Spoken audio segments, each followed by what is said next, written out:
જાહેરમાં વેપારીની હત્યાથી ખટીક સમાજમાં રોષ.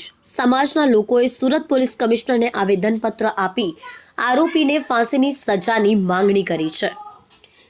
સુરતના ઉધના વિસ્તારમાં મહાવીર કોમ્પ્લેક્સમાં થોડા દિવસો અગાઉ વેપારીની હત્યા કરવામાં આવી હતી.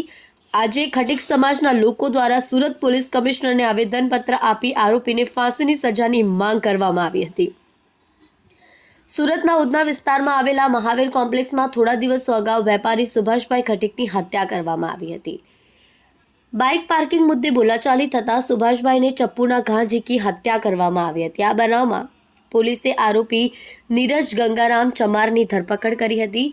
આજે ખટીક સમાજના લોકો દ્વારા સુરત પોલીસ કમિશનરને આવેદનપત્ર આપવામાં આવ્યું હતું. મોટી સંખ્યામાં ખટીક સમાજના લોકો પોલીસ કમિશનર કચેરી ખાતે પહોંચ્યા હતા. આરોપીને ફાંસીની સજાની માંગ કરી હતી.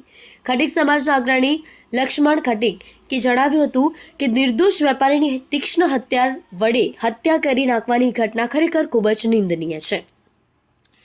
આજે શહેરમાં નાના નાના છોકરાઓ હથિયાર લઈને ફરી રહ્યા છે. ચાકુ જેવા તીક્ષ્ણ હથિયાર વડે કોઈની હત્યા કરવામાં પણ ડરતા નથી. વેપારીની કોઈ પણ ભૂલ ન હોવા છતાં નજીવી બાબતે હત્યા કરી નાખવી યોગ્ય નથી.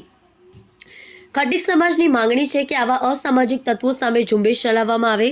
એટલું જ નહીં પરંતુ જે આરોપી છે તેની સામે ઝડપથી કાયદાકીય પ્રક્રિયા ચલાવીને તેને ફાંસીની સજા આપવામાં આવે, જેથી કરીને કોઈ પણ વ્યક્તિ આ પ્રકારે કોઈની પણ હત્યા ન કરે. કાયદા વ્યવસ્થાનો ડર બની રહે તે માટે પોલીસ કમિશનર દ્વારા આવા તત્વો સામે પગલાં લેવા જરૂરી છે.